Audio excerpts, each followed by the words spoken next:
আসসালামু আলাইকুম। গত ২ দিন থেকে মানসিক এবং শারীরিকভাবে ভীষণভাবে অসুস্থ। কথা বলতে মন চায় না। কথা কিছুক্ষণ পর, পর চোখ ভিজে আসে। মানে একেকটা ভিডিও দেখি আর চোখ ভিজে আসে।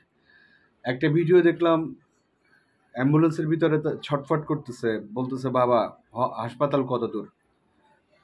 বাবা আপ্রাণ চেষ্টা করতেছে বাতাস দিয়ে যে বাচ্চাকে বোঝানোর জন্য হাসপাতাল খুব কাছে, কিন্তু আসলে হাসপাতাল কাছে না। বাচ্চাটা মারা গেছে। আমি জানি না এই ধরনের মেন্টালি টর্চার আমার কতদিন সহ্য করতে হবে। তবে মেহেরিন ম্যাম বা আরও যারা দু একজন মারা গেছেন, ওনারা যেমন আছেন, ঠিক মাইলস্টোনে আরও কিছু কালপ্রিটও আছে, যাদের অ্যাকাউন্টে কত টাকা গেছে আমি জানি না। তারা এমন একটা ব্যাপার করতেছে যে এখানে আসলে তেমন কিছু ঘটেই নাই। সত্যি বলতে আমরা জন্মসূত্রে এমন একটা দেশের নাগরিক। আমি কিছু কথা বলবো যেগুলো আসলে কেউ বাংলাদেশে কেউ বলে নাই জগৎকালের ভিতরে। আমরা জন্মসূত্রে এমন একটা দেশের নাগরিক, আপনি সত্যি বললে আপনি এখানে আপনার ক্ষতি হতে পারে, আপনি মারা যেতে পারেন। এমন একটা দেশে বাস করি আমরা। এমন একটা দেশে বাস করি যেখানে সাধারণ মানুষের কোনো নিরাপত্তা নেই। আমরা এমন একটা দেশে বাস করি যেখানে সরকারি লোক ছাড়া বাইরের কোনো লোককে ওইভাবে মূল্যায়ন করা হয় না। আমরা এমন একটা দেশে বাস করি যেখানে ন্যূনতম মৌলিক চাহিদা আপনি পূরণ করতে পারবেন না। অমানসিক কষ্ট করতেছেন, কিন্তু আপনি আপনার পরিবার নিয়ে ভালো নেই। আমরা এমন একটা দেশে বাস করি যেখানে হাজার কোটি টাকা আছে কারো, কেউ রাস্তায় ফুটপাতে থাকার শোয়ার জায়গাটা নেই। পুলিশে বা রাতে অসৎ লোকে লাথি মেরে উঠায় দিবে আপনাকে, আপনি কিছু করতে পারেন না। আমরা এমন একটা দেশে বাস করি যেখানে মাগি সাপ্লায়ারদের হাতে পুরা ক্ষমতা। বাংলাদেশের যত পাওয়ারফুল লোক আছে সব জায়গায় মাগি সাপ্লাই দিবে। সেই লোকটাই মানে এই সাপ্লাইয়ের অনেক সমস্ত ক্ষমতার উৎস। কারণ তার হাতে মাগি আছে, তার হাতে টাকা আছে, তার হাতে ক্ষমতা আছে। সে কিং বাংলাদেশের। আমাদের ইন্ডাস্ট্রিতে অনেক মাগি সাপ্লায়ার আছে যারা খুবই ভালো এবং ভালো আছে, এবং আমাদের ইন্ডাস্ট্রির বাইরেও যে মাগি সাপ্লায়ার আছে তারাও ভালো আছে। তো বাস্তবতা আপনাকে এগুলা মেনে নিয়ে আপনি যদি থাকতে পারেন থাকবেন দেশে, না থাকতে পারে থাকবেন না। উত্তরা মাইলস্টোনে কিছু ম্যাম যেভাবে বা টিচার যেভাবে মানে জীবন বাজি রেখে লড়ছে, অনেকেই মারা গেছেন। আবার কিছু মানে কিছু ভণ্ড ভণ্ড আর কি ভণ্ড টিচার আছে না, তারা বলতে চাচ্ছে কিছুই হয় নাই। প্রত্যক্ষদর্শী যারা এখানে গেছে তারা বলতে চাচ্ছে 1 থেকে 150 লোক মারা গেছে, মানে প্রত্যক্ষদর্শী তারা। এই কথাগুলো এখানে আসতেছে না।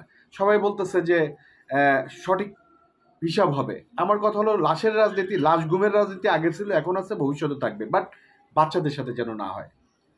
আমরা সুস্থ সুন্দরভাবে বাঁচতে চাই। খুব খারাপ লাগে এখন রাজনীতিবিদদের দেখলে।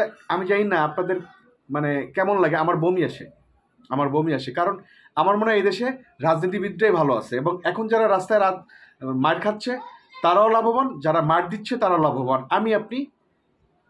আমরা নিধিরাম সর্দার, আমরা নিষ্পেষিত দলে আর কি।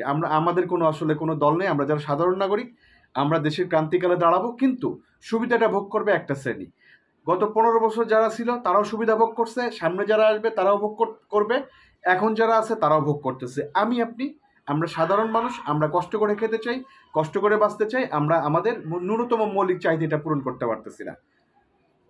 যাই হোক, 5,000 বা 20,000 বা 1 লাখ প্রাপ্তবয়স্ক লোক মারা গেলেও এত কষ্ট পাইতাম না যে কষ্টটা আমি পাচ্ছি। আমি সবসময় বলি, আমি বাচ্চাদের ভীষণ ভালোবাসি।